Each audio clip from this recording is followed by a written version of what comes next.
We're on. Motion. We're up.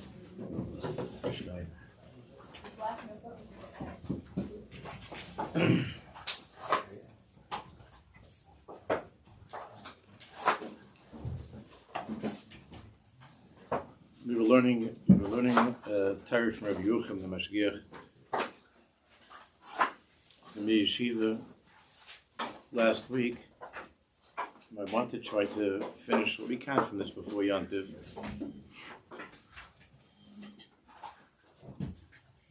Some of you were there last night, I guess this morning, and everything that I was talking about,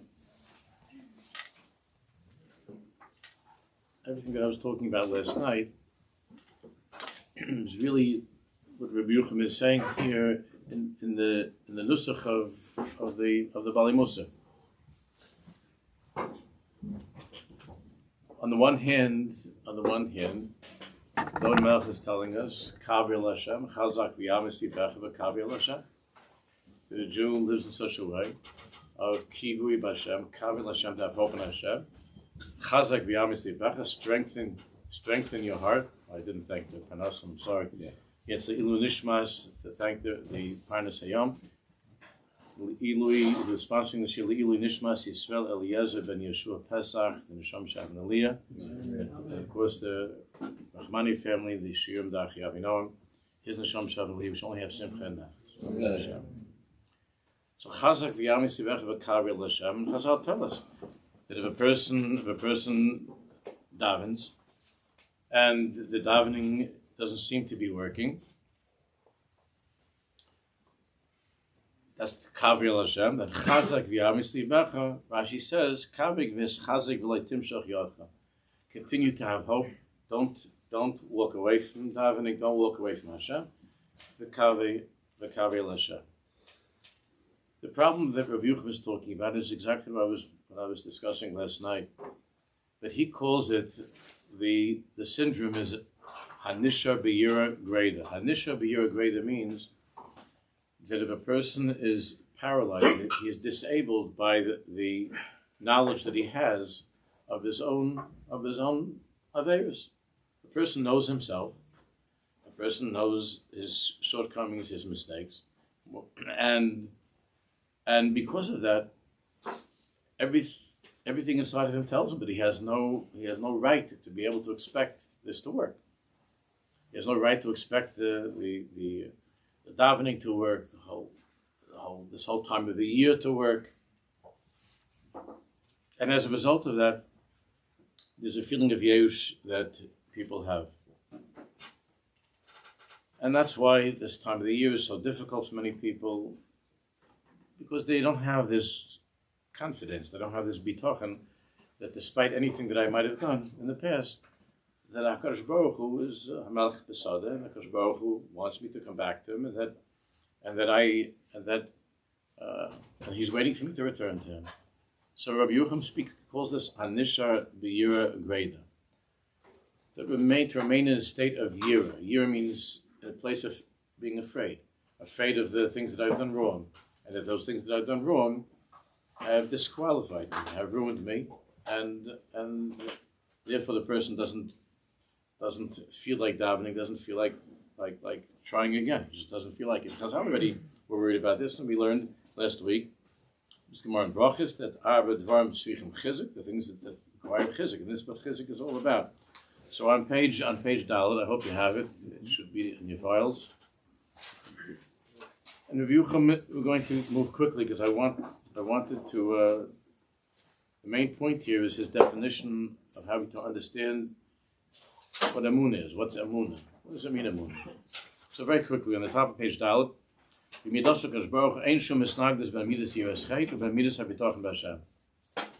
The way Hashem is, there is absolutely no contradiction between one's sincere regret for the things that he's done wrong, and at the same time to be able to have confidence that he can continue on, that he could daven to Hashem, that his davening is going to work. There's no contradiction. They're not opposites by Hashem. By us, they seem to be opposites. Rather, Rabbi Yochanan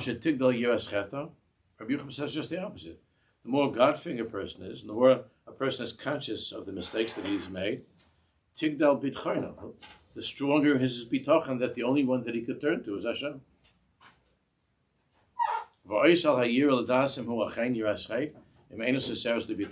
And the sign that what he's experiencing is sincere and true yiras chet is the fact that he's able, that it does not contradict bitachon, or as we were talking about last night, in the language of Chassidus, which he actually brings here, simcha, that a person is able to feel joy at this time of the year. So he explains, this is the way of testing this and measuring this.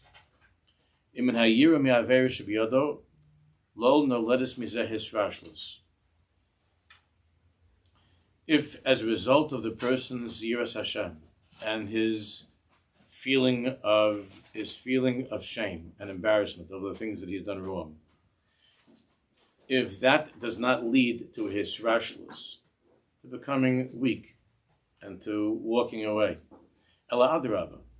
Remember last night I mentioned the mashal of the Chassidim that when there's a fire, you have one person that when he sees that his house is on fire, he sits down and he's just crying the whole time. Everything's mafal. It's done. The other person right away, what can I do now? The other person runs in to see what he can pull out, and he gets the water and he calls the fire, and he's busy trying to do something about it. Rabbi Yochanan says the same thing. Now here's a person that he knows that he's done terrible things, he's made terrible mistakes. He's done things he shouldn't do. Now, how does he deal with that truth, that reality of his life? He says, if that does not cause the person to retreat, turn back, if the result of one's yira, of one's fear, is simcha, is joy, and he trusts in Hashem, and he's mischazik, kavi Hashem, chazak v'yamitz libecha, v'kavi Hashem, b'simcha, u'beteach alav, zuhi hamida hayoyse mushubeches ba'adam. That is the greatest midah of a person. But Teres Teferes, he loves the glory of a person. To have this combination of yira and simcha.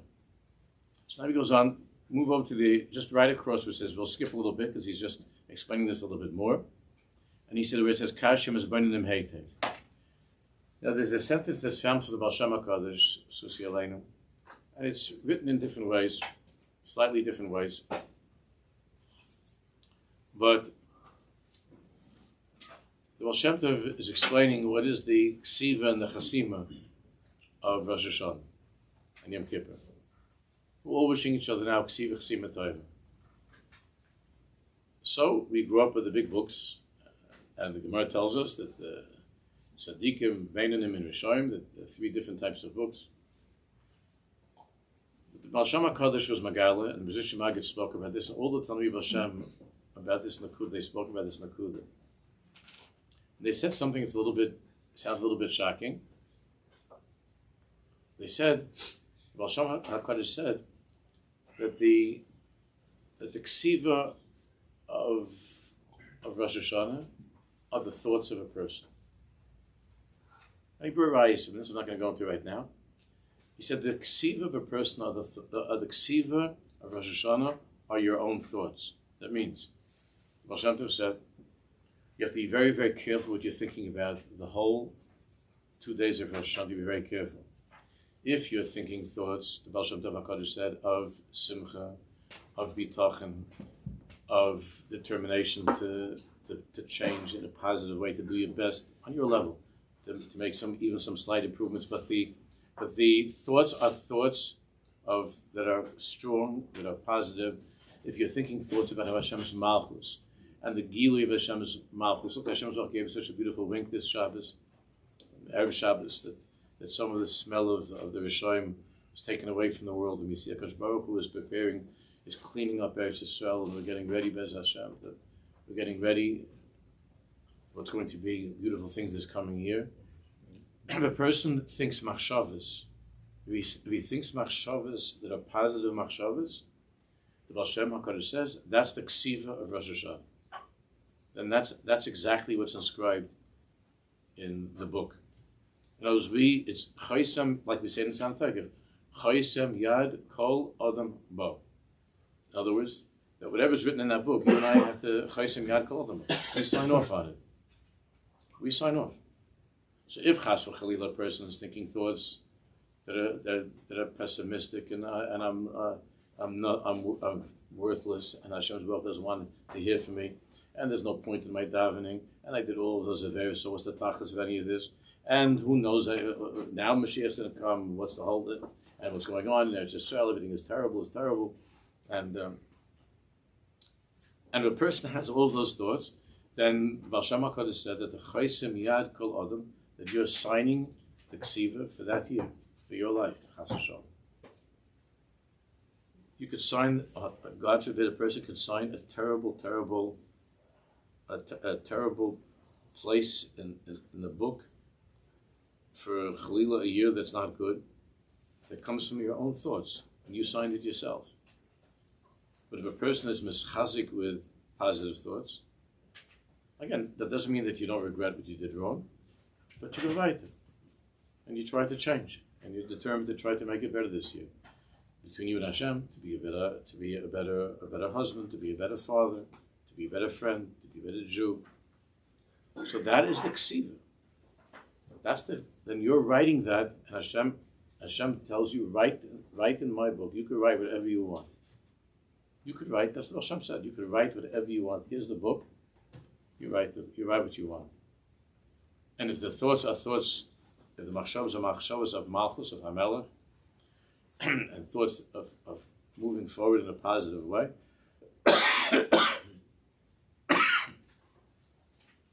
and that's called a ksiva toim. That's called a ksiva v'chasima toim. That's what the Baal Shem said.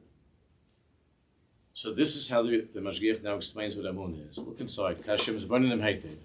Echlet targem al-hasbir is perish hamila Emunah. How do we translate and explain the word Emunah? So, what's the definition of Emunah? Now I raise a fake because he's going to say something different. No, just as a make believe they're asking you this when you're in Cheder, and someone just asks you, Cheder, what's Emunah?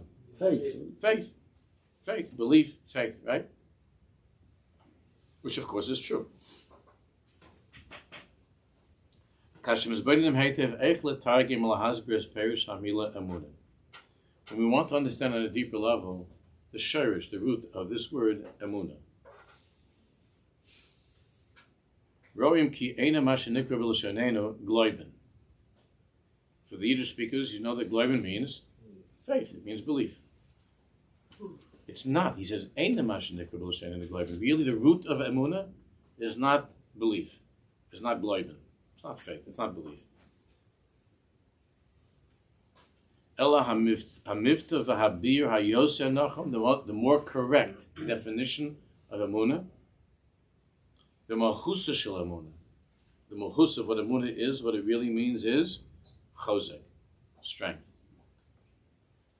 Chosek. He explains. Uchinin the Navi says, Utkativ Yosef b'makom ne'eman. When you're pitching a tent, so utkativ Yosef b'makom ne'eman. You take the thing, the stake, whatever that is, the thing that you're going to knock it into the ground, that you're going to knock to hold the tent. So you have to put it in a makom ne'eman. In order for this tent to be able to, the Navi is talking about a whole mashal of Am Yisrael. In order for the tent to be able to withstand the wind and the rain and so on, you have to make sure that you put it into solid earth, into a place, not something that's like sand. It has to be b'mokum ne'eman. It's a strange lotion. B'mokum ne'eman. Like it says by Avraham Avinu, what? U'masasas levavo ne'eman lefanecha. So when we speak in the language of learning and of Torah and that we're used to, when we say that somebody has ne'emanus, what does it mean?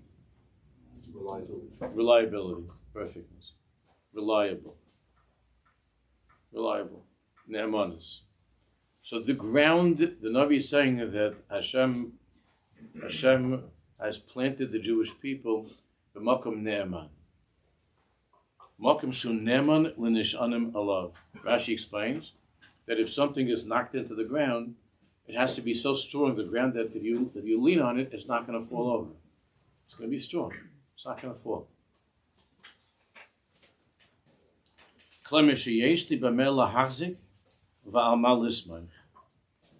When a woman gets married, I've heard this from so many over the years, so many women that are having difficulties in their marriage, but a woman wants more than anything, and the husband, yeah, he should be kind, he should be good, all those nice things, but he should go to shul, he should be from all the stuff that she wants.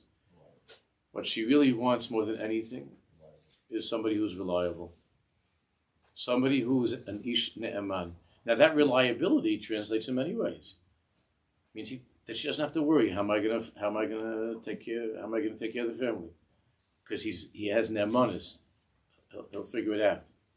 Even if he has to be up day and night, and he has to schlep here and get whatever it is, this guy is an ish ne'eman. I could rely on him. We'll have what to eat. We'll be able to have a roof over our heads. Doesn't mean we have to something fancy, but I could trust this guy. He's reliable.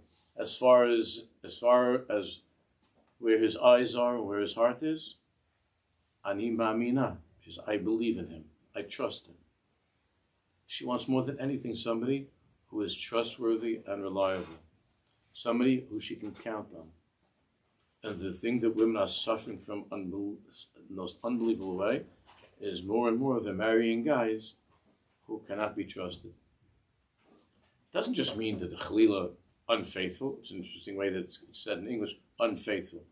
It doesn't mean just unfaithful. He's not a guy like that, chas v'shalom. But you know that, but on many levels, there are millions and billions of women that are wondering, what is my husband looking at on his phone? What does he look at? What is my husband thinking about in his head? Is he thinking about me? When he's at work, and at work there's this lady and there's that girl, what is he thinking about? Is he an ish ne'eman? Can I trust him? Can I believe in him? Is he somebody who's trustworthy? Emunah means his chazkus. Means when a person is chazak. I'm married, there's no one else in the world. Like the old song, I only have eyes for you. There's nobody else in the world. The worst thing is a wife is sitting in the women's section someplace, or she's covering somewhere, and she walks in, the husband doesn't know that she's there, and she sees her husband's eyes wandering and looking somewhere. It destroys her. Because he's lost his nemanis. When it comes to parnasa, it's not just about why is it, I have many husbands say that, what is she hacking me so much out of this and that, the money and that? It's not just about having things. Again, you have some people like that. It's not about having things. It's knowing that I can depend on this person. I can depend on him. If he says he's going to pick up the kids, he's going to take the kids. If he said he's going to I could rely on him. He's somebody who's dependable, who I can rely on. Rabbi Yochanan is explaining that the true definition of Emunah is reliability, trustworthiness. That's really what it means, Emunah.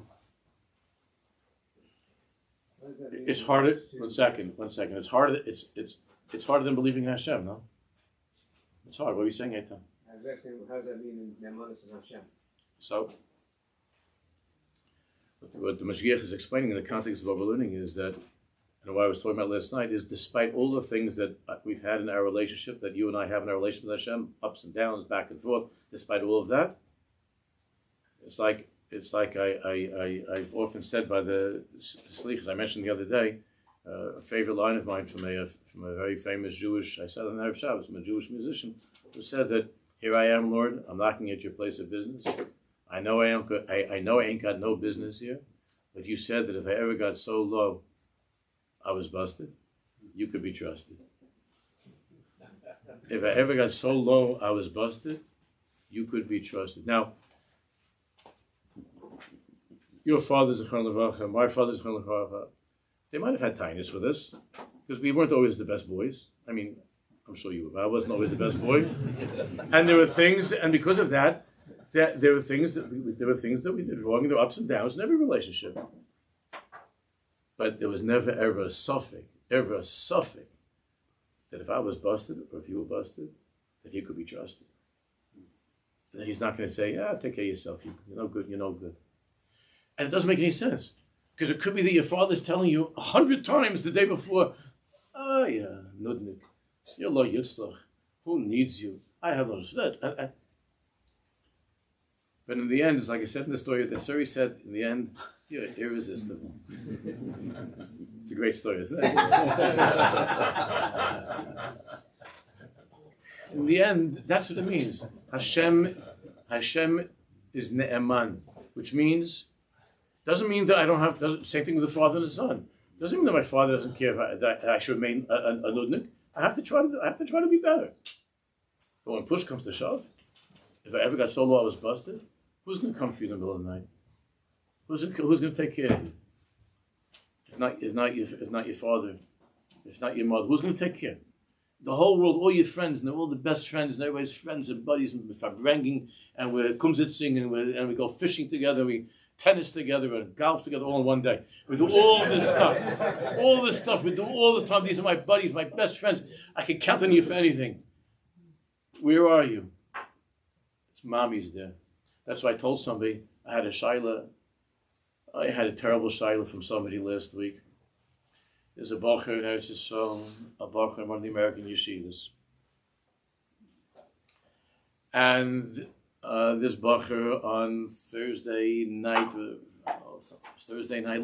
this bacher was doing something that he shouldn't have done. He was fooling around with the guys that were, he went climbing on, in Eretz Yisrael, he went climbing on a cell phone tower. And he touched some electric box. He fell down. 50% of his body was burned. He's stable now, Baruch Hashem. This was a week ago. So what was the shayla? So his Rosh Hashiva called me, who I know very well as a tzaddik of a person, an American Rosh Hashiva. I know from here, years, many, many years. And he called me up. This is what happened. And then he said that the parents live in New Jersey, and that the parents, the planes, everything's crazy with the planes now, and the parents could only get a flight. There was a suffix whether or not this plane is going to be able to get there before Shabbos. A serious suffix because of the whole matzah of the airplanes and the airport. There's a whole serious suffix where they get there on Shabbos.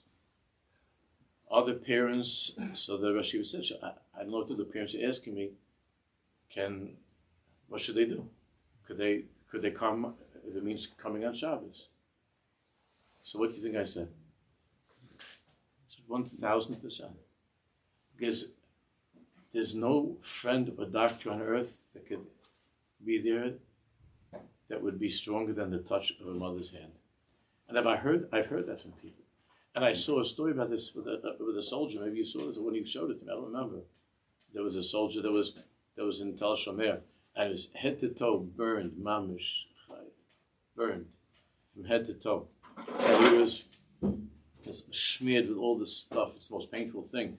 And was covered from head to toe with bandages. And he just had a place that said in this thing. He had a little place just for his eyes, and a little place just for his eyes and his nose and his mouth. From head to toe. He was bandaged up, and he wasn't responding to anything. And they tried all this different stuff, and the mother lived someplace like in Eilat somewhere, and they brought the mother all the way. The mother came, and the mother goes in, and she's crying, and she goes over and she touches, she found over there like a little place where the nose was. She went and she was going like this. She was rubbing him. And then he opened his eyes. It's a true story. It's a shayla. It's pikuach nefesh. Because if I ever got so low, I was busted, you could be trusted. And the neshama feels that. That's why last night we were talking about the simcha that a person, that, of course there's tzibrochenkite, of course there's bitterness. Of course it's hard. But to get up means that I believe that despite all the things that I've done wrong, and whatever's happened in my life, as I mentioned last night, whatever my Yisrael Leib is in my life, I know that he could be trusted. Hashem is there. And if you think and you concentrate and you daven, you'll feel him making nice. No matter what. Even though we see this, we saw, the Gemara tells us that by the biggest Rishonim, Chazal tells us, by the biggest Rishonim, where all the Malachim had enough with, and everybody else in the world had, and there's nobody has no shy. HaKadosh Baruch Hu doesn't give up on any one of us. There's no such thing to be let's go. That's Emunah. That's what he's explaining.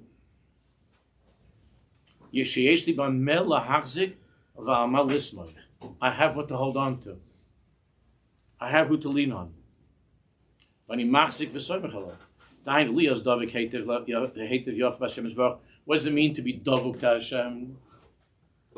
So it seems that that's a contradiction, that davening and tshuva and Rosh Hashanah and all this stuff is a contradiction, to my Yeres Chait. Yeres Chait means that I've done disgusting things, and I've read all kinds of things about how who knows what's going to happen to me. They're going to punish me with this, and they're going to punish me with that. So it seems to be a contradiction to Dveikus B'Hashem. It's not at all. Dahainu lios davik heitiv yofa b'Hashem. To be davuk to Hashem. What does it mean to be attached? It means that I don't let go. I can hold on to him no matter what. No matter what. V'chol matzav sheyimtza or sheyimatzei shlo lirpos yodav mimenu. Dveikus B'Hashem means no matter what matzav you're in, physically, emotionally, spiritually, no matter what your matzav is, you can hold on to him. He can be trusted. You hold on to him. He doesn't let go of you, and you don't let go of him. To let it go. And that's what we say in the whole davening of Rosh Hashanah, Udvarcha emes v'kayim la'ad. Some nusach it says, Udvarcha malkeinu, emes v'kayim la'ad. Udvarcha emes v'kayim la'ad. That's what emes is. Not sometimes yes, sometimes no. Emes means always. Always. Aleph till Saf means always. The Gemara, the Mishnah Parah says that a river that dries up every couple of years, that's called a chazav. It's called mechazev. It's dishonest. Only the river that flows on and on and on. That's called an honest river. Honesty is not just about saying the truth and not saying the truth. Emes udvarch, Hashem is emes. Hashem doesn't lie. Hashem is emes, and especially Rosh Hashanah, all the davening udvarcha. It's in the matbei of the bracha of Rosh Hashanah. Udvarcha malkeinu emes v'kayim la'ad. Udvarcha emes v'kayim la'ad means that I can be trusted. Means that you can lean on him. You can hold on to him. And it's b'chol matziv she'imotzi shall lirpos yodim. Whatever the matziv is.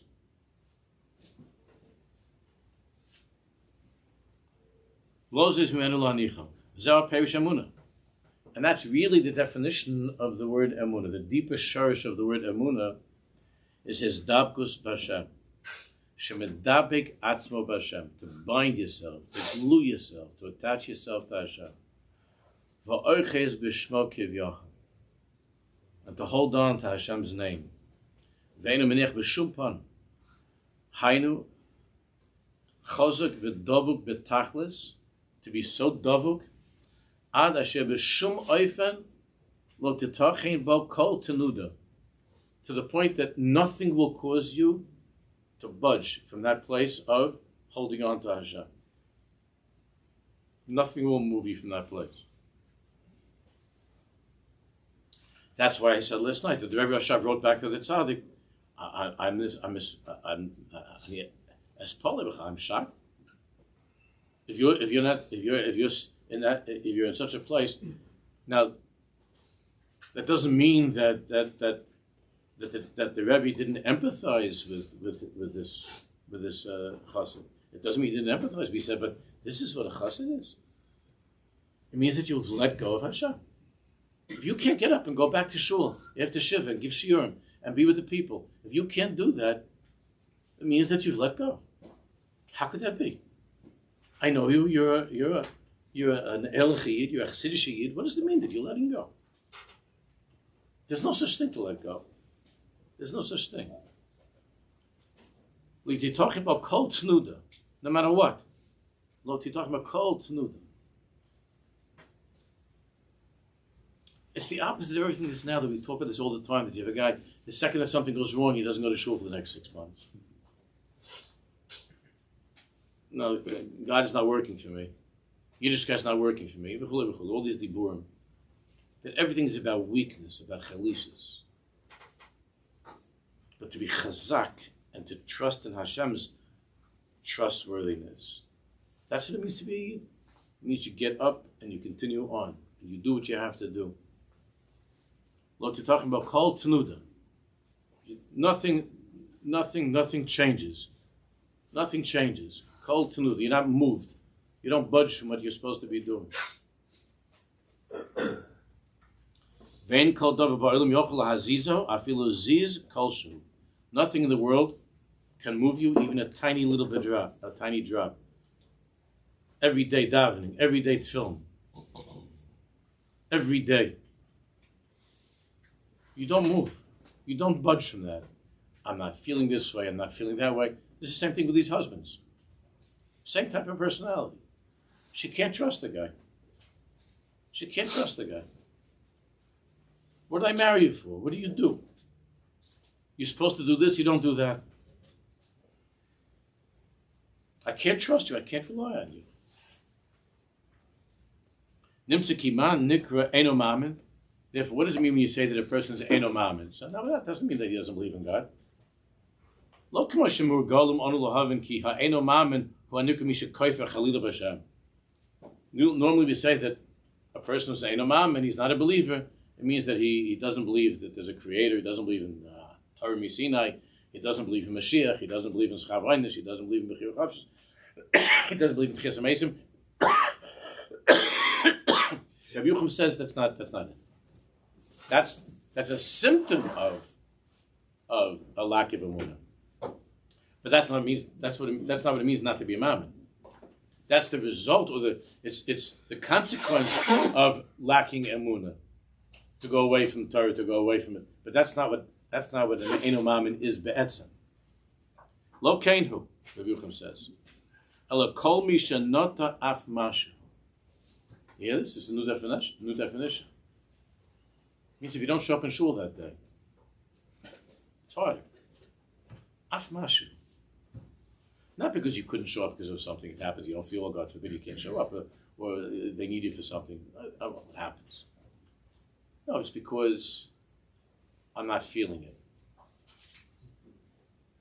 Or, what did he do for me? I have to go for him. He's kind of dibur. He's kind of machshavas. I'm not into it. Kol mishanota af mashu. When you can be budged, even a little bit, it means that you're not grounded in that Yosef Ne'eman. What's not? It says the pasuk. Yosef. Yosef b'mokum Ne'eman. B'mokum Ne'eman. Your Yiddishkeit is not b'mokum Ne'eman. Where are you? It's always like this and like that, and it's like the policies of the one who's running for president. Like this, I'm all like that, I'm all. Every day it's like this, it's like that. It's not chazak.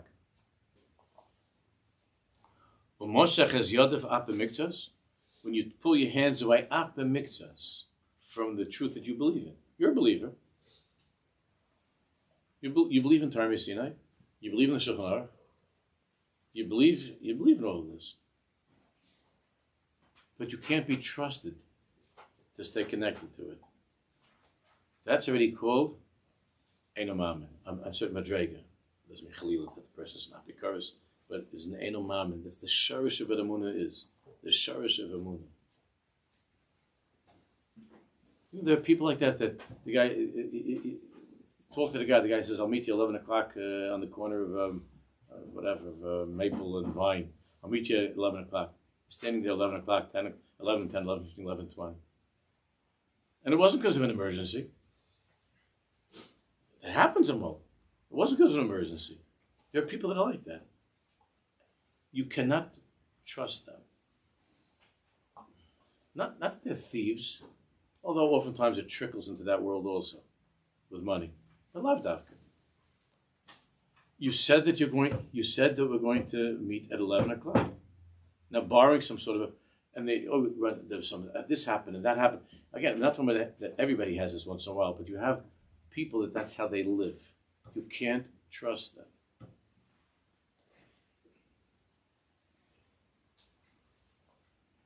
The kid tells you, you say you make sure you're going to take care of it. I'll take care of it, Dad. Yeah.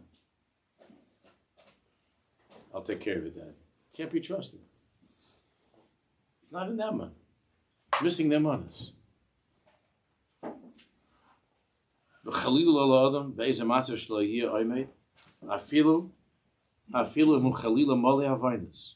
So now you have a Jew that, God forbid, is filled with Averis. Mole Averis. Filled with Averis.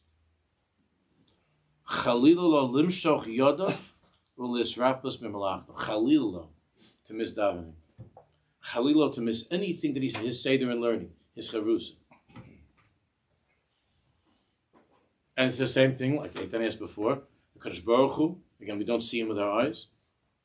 Kadosh Baruch Hu does not budge from any of us. He doesn't, but ISIS. Haster panai, that we feel that he's turned his eyes away from us, he turns his face away from us. And all the nissans that we have to go through. So we learned, I feel of Hastar, Shabbat Hastar, even Hastar, within the Hastar, we're talking about this in the Chabur on Thursday. Av Sham, Nimsa HaKadosh Baruch Hu. Nimsa Hashem. He hasn't gone away. Why do I feel that he's turned away from me? That's part of your union with him, the relationship. You feel that with your wife too. Av Sham Nimsa Hashem Baruch. Hashem Baruch didn't go away from you. Av Sham Nimsa Hashem Baruch. He is 1,000,000% there. Im Esak Shemayim, whether you're in the highest place or at Siyah Sha'ol, Hineka, you're here. He's there. The question is, how come you didn't show up? How come you didn't show up? Every little, tiny little thing. Kenish, he doesn't show up. The guy's gone. Can't make it. Can't work it out. And it's a certain kind of a tipus of a person that oftentimes you see it. It's in the marriage, and it's with his Yiddishkeit, it's with his kids. It's a certain type of a person that can't be trusted. And Kivyachol, that's what Hashem wants most from a person, and that's what a wife expects and hopes for most from a person. The whole rifyon koldehu, any weakness, hareyu chisaron b'emunah. It's a high standard to live up to. But it's chisaron b'emunah. It's chisaron b'emunah. If that's what we were talking about last night, that's what the Mishgiach is talking about here. That you could feel like misnefesh, you could feel tsar, you could feel bitterness, you could feel tzibrak, right? All of that you could feel. And that's natural, that's normal, and Hashem made us that way. But the sign of, this is what the Rashab wrote to the Chassid, the sign of a mammon is that after that shiva, after that time of tzibrakhenkeit, you give a shra, you give a scream, bayakam. And you get up, and you do, and you're busy, because you're an ish neman, and I have things that I have a life that I have to take care of. I have a wife, I have kids, I have a family, I have Yiddishkeit. I have to do these things, and I'm not going to just sit back and let it happen. This is the way to measure, to know whether you're a mammon or you're not a mammon. Hamammon hu misha oches betokef. A mammon is somebody who holds on and doesn't let go. That's a mammon. And he's somebody who you can hold on to. Both ways. And no matter what matzav that person is in, Eino moshech es yodo. He doesn't disappear. He doesn't run away. Eino moshech es yodo.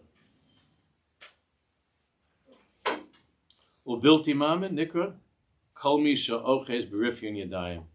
An Eino mamen is a person that he holds on to his Yiddishkeit in a way. Berifyun yadayim. It's not tight.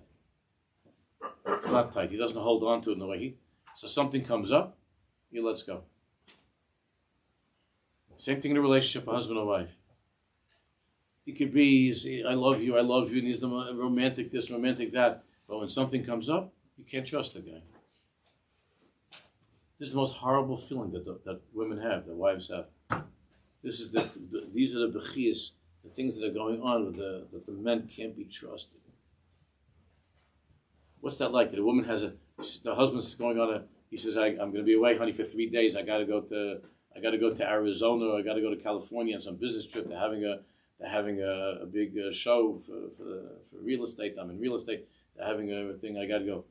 And she's worried the whole time. What's he watching on the television? Who's he talking to in the lobby? It's a Gehenna. Do you know how many women live in this Gehenna? I'm not talking about from a television show. I'm talking about nice ladies that have things on their head, and the husband has his head covered. She's got her head covered, and he's got a yarmulke on, and she's sitting around thinking, where is he now? That she can't. That if he goes away, she's afraid that he should go away from her because she doesn't trust him. There's no bigger Gehenna that a woman can. It's the biggest Gehenna, and so many are living in that Gehenna. They don't really trust the husband. What's he thinking about? What's he watching? What's on his phone?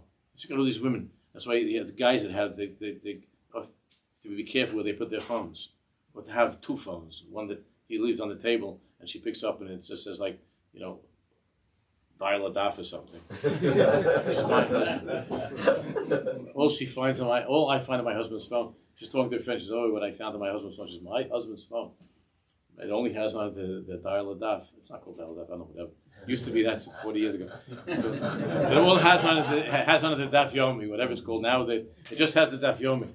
And the other girl's thinking, her friend is thinking, yeah, my husband also has 5 different phones. But I found the other phone. And you're living with somebody that has 5 different lives. And 99% of the women, there are women at lower lane, they can't be trusted either, but 99% of the women are just fine, nice, wonderful girls. And they're Elcha people. And they don't have this whole Indian. And they're lying there at night because the husband came home. The husband came home and it's an hour after he was supposed to come home. And she's lying there wondering what happened to him. Who knows what's going on? Not what happened to him, is he safe? That's something else. Where is he? What's he doing? What's he thinking about? That's called a life without Emunah. And a life without Emunah is not a life. It's not a life. And that's why just, you look at the next page where it says in the middle, Rosh Hashanah she'ikar tachlis lios beter b'Hashem. The whole ikar of Hashem is to come back to that relationship with Hashem. V'dvarcha malkeinu emes v'chaim lad. Ka'amram imru lefanim malchi shetamlichuni aleichem. Tamlichuni means Hashem is the melech. And that malchus is something that you can count on, and he can count on you. You are a lawyer, you are faithful. Im kabanim, im kavadim. Im kabanim, im kavadim. Either way, but you're there. Sometimes when you're really feeling a strong connection to Hashem, that's called im kabanim. That's beautiful. But sometimes if you're not feeling a strong connection, so it's kavadim. Okay. So then you're an Eved. But you're an Eved. And an Eved, that's an Eved Neman. An Eved Neman, like Moshe Rabbeinu, that can be trusted. In Kabbanim, Kavadim, doesn't always feel great like Kabbanim. So that's okay. There are days where it's Kavadim. But in Eved is also a good Madrega, is also a big Madrega. That's what Rosh Hashanah is all about. Nimsa ki ikar avodas ha'adam lo haisif chizik al chizik. V'kol machshavoyse b'chol masav v'yu tomit ach berak l'schazek Yosef v'Yosef v'shlo yirbo shum rifyon klal b'melachta. That's what it means. The whole avodah this time of the year is Kavi el Hashem, Chazak v'yamitz libecha, v'Kavi el Hashem. And Hashem is Baruch Kivyochel is Mispal is also davening. He's also davening. We're davening for that, and Hashem is Baruch Kivyochel is davening for us. We should be Zochim Mitzvah, each and every one of us. We should be Yosef HaTzadik, and we should write the good things in our books, because that's our books, and we and we should write. It should be it should be each one of us should write good things. We should write good things in the books that are filled with Emunah and filled with Simcha, and if we have that hope in Hashem, Kavil Hashem, and we're besimcha in our Yiddishkeit, and we take upon ourselves, we don't look back, we just look forward to try to be stronger, to try to be better, and Bez Hashem. Before you know, we're going to be together with Mashiach and Yerushalayim. Amen.